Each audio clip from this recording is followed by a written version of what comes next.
La bona cuina de Paqui Tomàs. Bon vespre, amics nostres, i benvinguts a la cuina de Paqui Tomàs.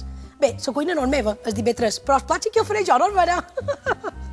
Bé, amics nostres estimats, avui farem un plat ben econòmic i ben saborós, lluç en el forn. I què necessitam?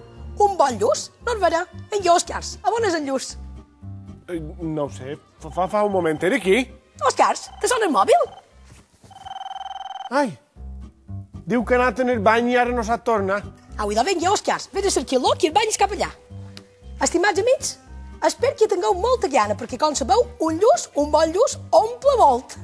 Per aquesta recepta necessitarem ceba, un bon lluç, més ceba, una posada de gamba, molta ceba i recordeu que aquests ingredients són per a 4 persones. Ja era hora, Òscars. És aquest el lluç. Quin lluç? Jo som un presentador del món d'escà. Què és això, Òscars? És que... Jo te vaig demanar un futbolista, un triomfito.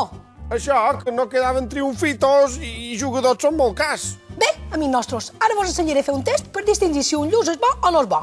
Una pregunteta. A veure, qui va dir... Només sé que no sé res. Belén Esteban. Perfecte. Amics nostres, aquest és un lluç de primera. Ah, vinga, Òscars, posa'l dins el forn. Ai!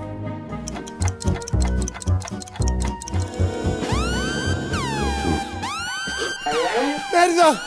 Merda! Merda, merda, merda, merda! Paqui! Paqui! Ai, què passa, Òscars? És que jo no duia l'aparatet i no te sentia. S'ha cremat. Ah, no passa res, estimat amic nostre, Perquè el més important d'avui és que vos he ensenyat a triar un bon lluç, no és vera? Ah, vinga. Mireu si és simple, amics nostres, Sobretot pels ingredients, que vos vagi de gust. Fins la setmana que ve.